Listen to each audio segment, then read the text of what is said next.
Bible refers throughout Scripture to a dry and barren ground. We are in a dry and barren ground today. We're in the north of Kenya, in the Turkana region. 2011 has been a horrendous year for Kenya. They've had problems like Al-Shabaab, the Islamic militia, coming into Kenya from Somalia. The problems between Somalia and Kenya going on now. Somalians kidnapping Westerners. There's the problems of the famine, of course, and that is why we're here today.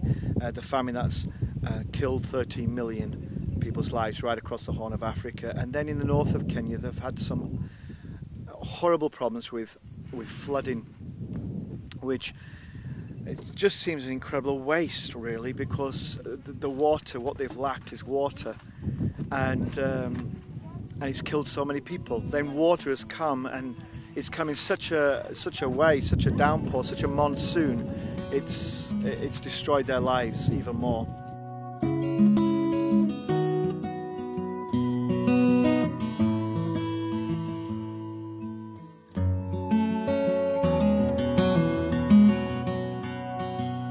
On our televisions in the UK, we are continually seeing pictures of famine right across the world, and sometimes we can get a bit cynical, sometimes we can get hardened in our heart of some of these stories.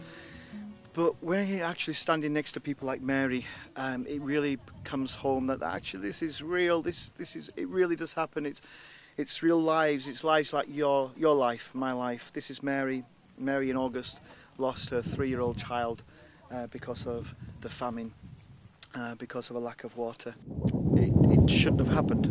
That's it, that's full stop. What you have done in giving towards this appeal is going to go some way, just a small corner of the world, but it's going to go some way to stop children losing their lives, as this child in this village lost his in August.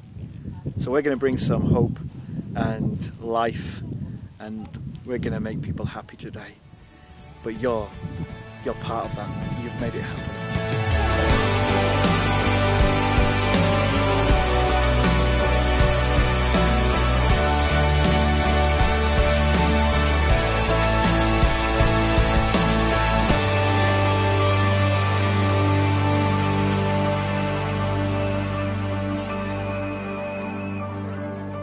I'm not sure if you can hear the drums just going there in the background, but this is just preparation for the exciting ceremony of the opening of this well.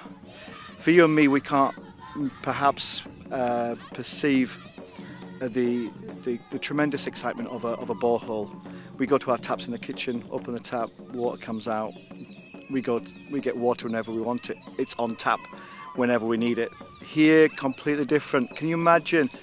No rain, no water for 5 years, famine, dreadful trauma, terrible statistics.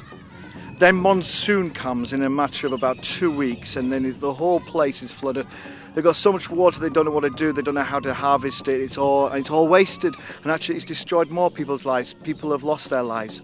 And then in a few months' time, it'll go back to famine again. So what you are seeing today is crucial. This is a vital thing that you have done for this area, because you are saving lives. We're planting this borehole, and it's going to feed villagers. In fact, this village around, there's 400 people. Their lives are going to be saved because of this borehole. But the villagers from all around the area, in fact, the population is about 2,000 people around this region, and it means that they're going to live. They won't die, simply because you gave.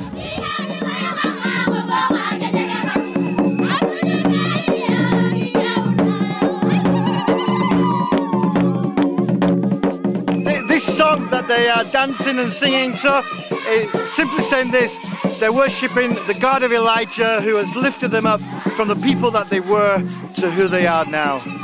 Great song.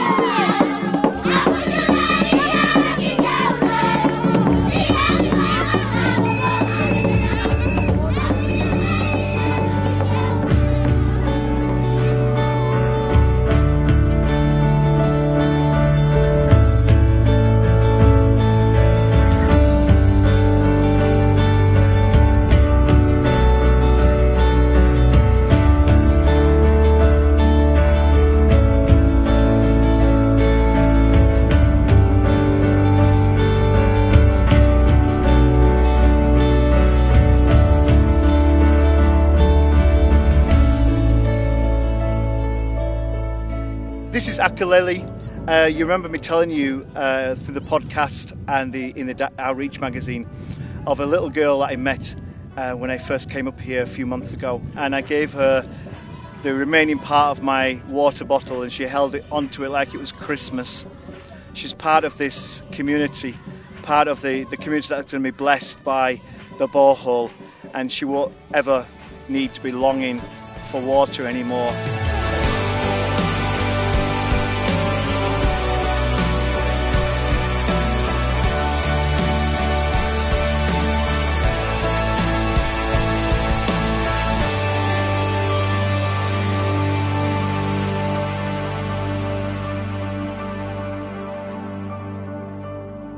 So we've come to the end of the day, and let me try and sum up this day.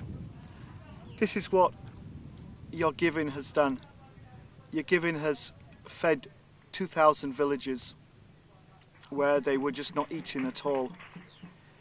Your giving has brought a borehole for the first time in this area. For the first time, they have got water, guaranteed water. Your giving has provided for a vehicle to transfer people who are needing the hospital, needing the clinics, which are 20 kilometres away. And today they've told us that they've saved lives because of the motorbike. Your giving has built a new building, the first church building in this area, which doubles up as a school so children can start education. Again, for the first time. The giving has opened up a new chapter so that they can begin to see what they can do. That's it, isn't it? It's you give and it opens a door for somebody to have a whole new vision of what is now possible that was closed to them. But you open the door for them. Why? Because, well, like Rebecca, a lady in the church service just now said that she was so thankful that God moved your hearts and that God spoke to you and you gave because they were praying for people like you. They didn't know us, they didn't know who to pray for, but they prayed for help and they said to God, please help us. And here we are, Elim Pentecostal Church in the UK. We can make a difference. We can make some changes in this world. We can impact our world. It is possible. And even if it's a small community like Lupongo, we can do it. What a wonderful privilege. Let's keep doing it.